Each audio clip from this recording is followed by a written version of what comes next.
राधे राधे। जय जय श्री राधे। श्री हरिवंश राधा वल्लभ लाल की जय हो। सभी संतों हरिभक्तों की जय हो। हमारे ठाकुर जी महाराज की जय हो। युगल जोड़ी सरकार की जय हो।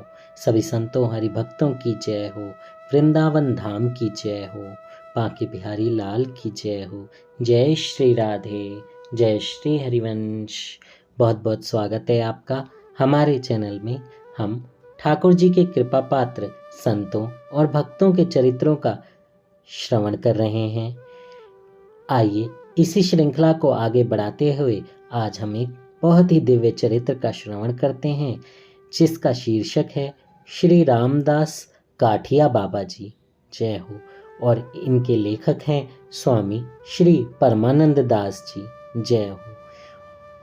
आइए इस कथा को श्रवण करते हैं और अपने ठाकुर जी से प्रार्थना करते हैं कि हम जो भी चरित्रों का श्रवण कर रहे हैं उसे आप बहुत अच्छे से सुनिए और हमारे इन चरित्रों को सुनकर आप बहुत प्रसन्न होते हैं।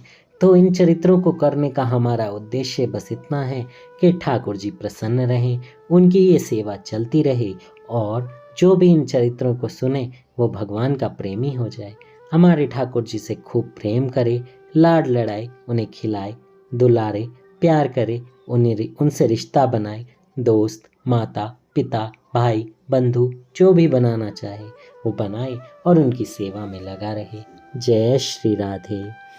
श्री रामदास काठिया बाबा जी की कथा। श्री हरिवंश।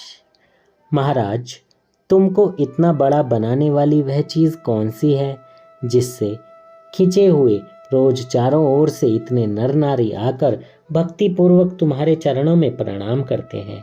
वत्स, वह वस्तु श्री राम नाम है। राम नाम ने ही मुझे इतना बड़ा बनाया है। मैं राम नाम लूँ तो क्या मैं भी इतना बड़ा बन सकता हूँ? हाँ बाबा, राम नाम लोगे तो तुम भी इतने बड़े हो जाओगे। प्राय 150 वर्ष पूर्व अमृतसर जिले के लोना छमारी गांव से कुछ दूर पर पेड़ तले बैठे हुए एक परमहंस के साथ 4 साल के एक छोटे से ब्राह्मण बालक की उपयुक्त बातचीत हुई थी। इसी समय से बालक मन ही मन राम नाम का जप करने लगा। यही बालक आगे चलकर प्रसिद्ध महात्मा रामदास जी काठिया बाबा हुए। काठिया बाबा के पिता निष्ठावान ब्राह्मण थे। बालक का यथा समय उपनयन संस्कार हुआ और फिर उसे पढ़ने के लिए दूसरे गांव गुरु के यहाँ भेज दिया गया। तीक्ष्ण बुद्धि बालक बहुत थोड़े समय में पाठ याद कर लेता, फिर एकांत में बैठकर राम नाम का जप किया करता।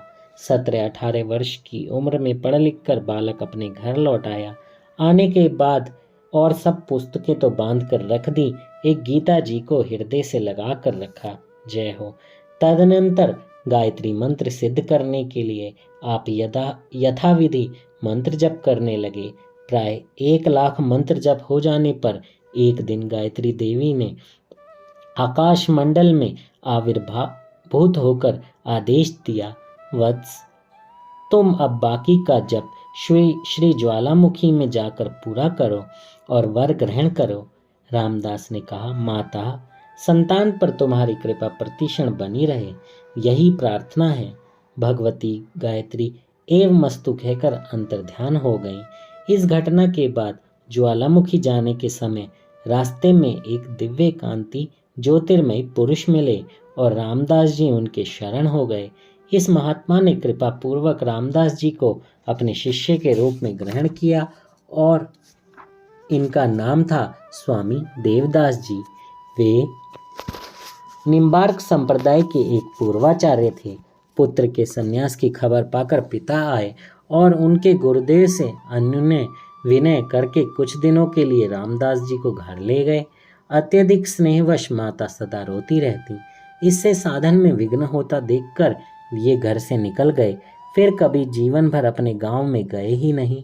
इस समय से ये गुरुदेव की सेवा में रहकर उनके आज्ञा अनुसार साधन करने लगे। गुरुदेव ने समय समय पर इनकी बड़ी कठिन कठिन परीक्षाएं ली।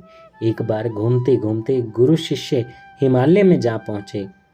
वहां गुरुदेव एक कुटिया में रहने लगे और रामदास जी बाहर खुली जगह में आसन जमाकर भजन साधन करने लगे।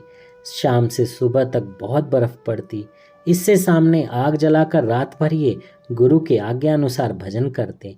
इन्हें रात को अपने आसन से उठने तक की आज्ञा नहीं थी। एक दिन रात को थोड़ी देर के लिए कुछ आलस्य आ गया। बर्फ गिरने से आग बुझ गई और जाड़े के मारे रामदास जी कांपने लगे। सोचा, धूनी चेतन किए बिना तो जाड़े से ठिठुरना मरना ही पड़ेगा। शरीर क्रमशः ठिठुरा जा रहा था। मन में गुरुजी का डर था, वे क्या कहेंगे। अंत में साहस करके गए और चुपचाप कुटिया के बाहर खड़े हो गए। भीतर से गुरुदेव ने कहा, बाहर कौन है? शिष्य ने कहा, महाराज, सेवक रामदास। पश्चात गुरु के पूछने पर सब बातें बतला दी और गुरुदेव ने धमका कर कहा, बेटा, क्या सोने के लिए ही माँ बाप को रुलाकर घर छोड़कर यहाँ आए हो? आज तो आग ले जाओ, पर सावधान, आगे कभी ऐसा नहीं हो। इतना कहकर गुरुदेव ने एक जलती हुई लकड़ी बाहर फेंक दी। रामदास उसे ले आया और धुनी जगाकर भजन करने लगे। एक बार गुरुदेव ने इन्हें पहाड़ से कूद जाने को कहा। ये तैयार हो गए। एक बार इन्हें बहुत मारा था। एक बार कहा कि जब तक मैं ना लौटूं तब तक इसी आसन पर बैठे रहना, और आप लौट कर आए 9वें दिन। रामदास जी 8 दिन 8 रात एक ही आसन पर बैठे रहे। इस तरह बड़ी बड़ी कठिन कठिन परीक्षाएं लेकर अंत में गुरु बहुत प्रसन्न हुए और उन्होंने कहा, वत्स, तुम्हारी परीक्षाएं शेष हो गई हैं। तुम इस शरीर से भगवत स्वरूप को प्राप्त होगे। रिद्धि सिद्धि तुम्हारे चरणों में लौटेंगी। गुरुदेव के अंतर्ध्यान के बाद आपने 8 बार पैदल चलकर भारत के सभी तीर्थों में भ्रमण किया।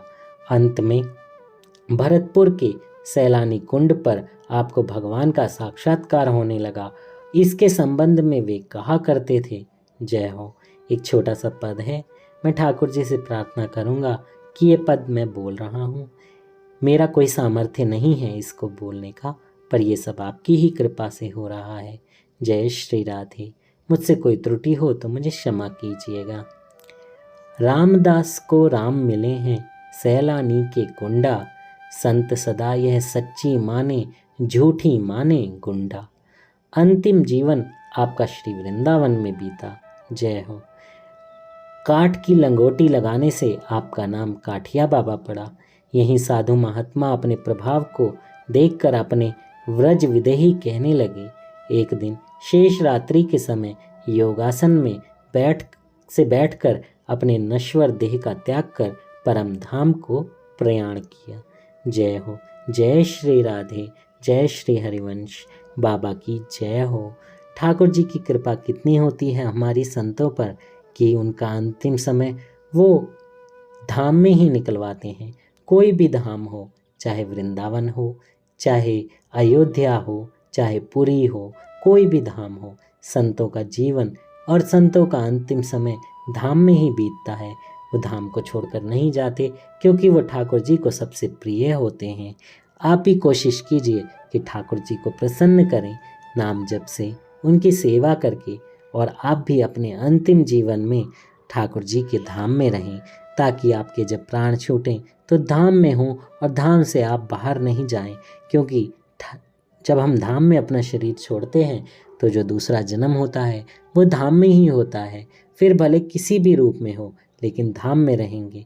84 के चक्कर में तो रहेंगे, लेकिन उस धाम में अगर आप आ गए तो फिर ठाकुर जी का एक ना एक बार आपको अपने धाम ले जाना ही पड़ेगा। क्योंकि उनके अपने धाम में आप हो तो सबसे प्रिय जगह पर हो, और फिर उनके धाम से बाहर निकालना किसी के भी बस की बात नहीं। ठाकुर जी भी खुद नहीं निकाल सकते। जो एक बार धाम में आया, धाम की कृपा में रहा, धाम से प्रेम करने लगा, धाम में ही रहने लगा, तो ठाकुर जी उसे धाम से कभी बाहर नहीं जाने देते। जय श्री राधे।